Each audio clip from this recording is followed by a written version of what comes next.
Dan masih bersama kami di Breaking News Kompas TV, Saudara. Basarnas Special Group bersama SAR Mumer yang menyisir sejumlah wilayah di Manggarai Timur, memeriksa kerusakan dan antisipasi masih adanya korban.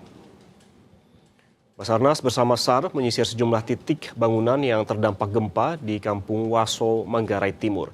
Tim SAR meriksa bagian bangunan secara bertahap, memastikan tidak ada lagi warga yang masih terjebak dan membutuhkan evakuasi. Tim SAR gabungan menemukan 6 jenazah di Kabupaten Flores. BNPB mengungkap jumlah korban jiwa mencapai 69 orang hingga Senin sore.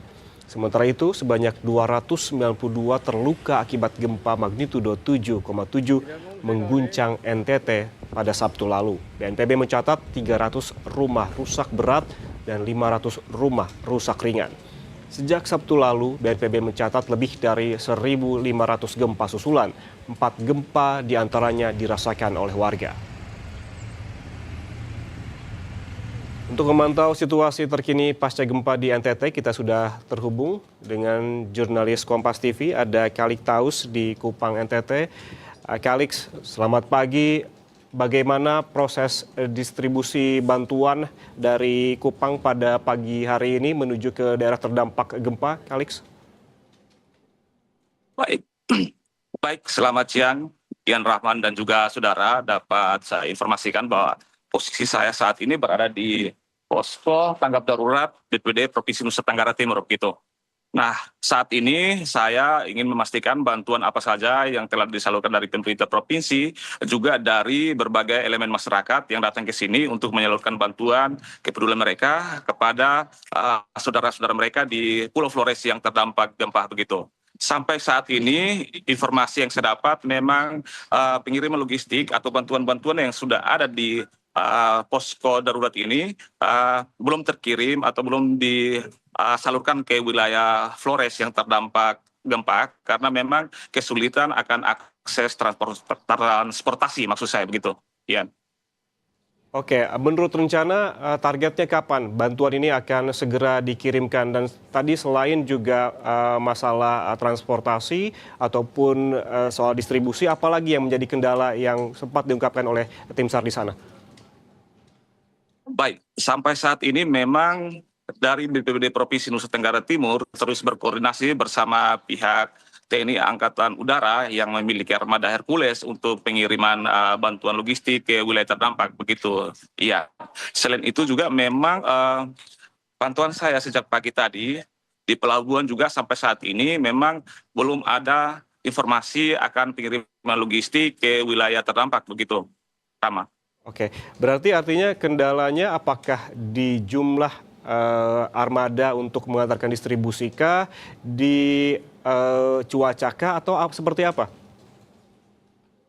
Baik, Rama.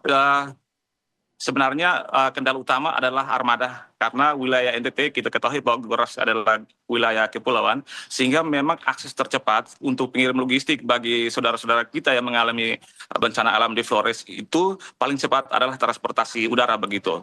Karena kalau kita mengirimkan logistik bantuan kepada saudara-saudara kita yang di wilayah Flores melalui kapal laut pun itu membutuhkan waktu 10 hingga 15 jam, begitu, tergantung cuaca dalam perjalanan, begitu, Rahma. Baik, terkait dengan posko bantuan di sana, apakah bila nantinya tentu banyak sekali warga Indonesia yang ingin mengirimkan bantuan begitu ke sana, apakah dikumpulkan di satu titik tertentu ataukah tersebar seperti apa secara teknis, Kalik?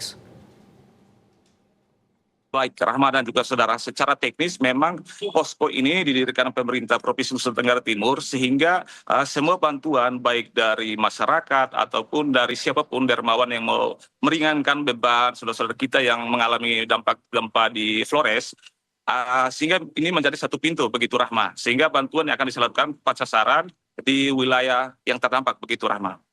Oke, satu pintu. Kalau dari pantauan Anda di sana, bantuan apa saja yang sudah mulai terkumpul dan siap didistribusikan ke daerah-daerah terdampak gempa? Pantauan saya sejak pagi tadi memang saya melihat bahwa ada sejumlah bantuan kebutuhan pokok seperti mie instan, barang kebutuhan khusus untuk anak-anak, juga beras yang memang ada di posko dan ada sebagian yang memang sudah di-dropping ke Lanut El Tari Kupang untuk persiapan dropping ke wilayah yang terdampak begitu, Rama. Berarti saat ini tim masih menunggu ataupun masih mempersiapkan dengan matang begitu agar bantuan dapat segera didistribusikan sebaik mungkin.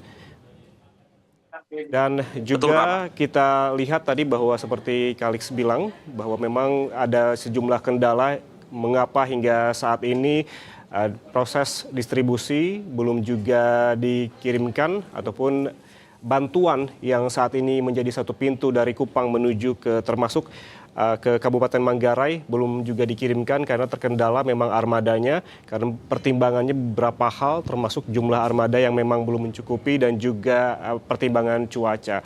Tentu kita menunggu begitu saudara seperti apa ataupun kepastian terkait dengan proses pengiriman dan juga distribusi bantuan dari Kupang ke daerah-daerah terdampak gempa di NTT, tepatnya di Pulau Flores, termasuk tadi di Kabupaten Manggarai dan juga Sika, karena tentunya warga yang saat ini berada di posko pengungsian wilayah terdampak gempa sangat membutuhkan bantuan logistik termasuk makanan, air bersih, selimut, dan juga bantuan untuk kebutuhan sehari-hari lainnya. Dan selain itu juga bantuan untuk anak-anak dan juga balita juga sangat diperlukan begitu bagi korban gempa yang saat ini ataupun hingga saat ini masih berada di posko pengungsian. Seperti yang Anda saksikan saudara, sebetulnya bantuan ini sudah mulai dikumpulkan di satu posko yang berada di Kupang begitu untuk sesegera mungkin didistribusikan menuju ke daerah terdampak. Seperti yang Anda lihat saudara, ada bantuan makanan dan juga minuman, tadi juga ada mie instan yang memang dikirimkan dari sejumlah wilayah menuju ataupun dikumpulkan di Kupang yang selanjutnya menunggu jadwal untuk segera dikirimkan ataupun disalurkan menuju ke Pulau Flores yang terdampak gempa pada Sabtu lalu. Dan saudara, jangan kemana-mana, Breaking News Kompas TV akan segera kembali untuk Anda, jadi tetaplah bersama kami.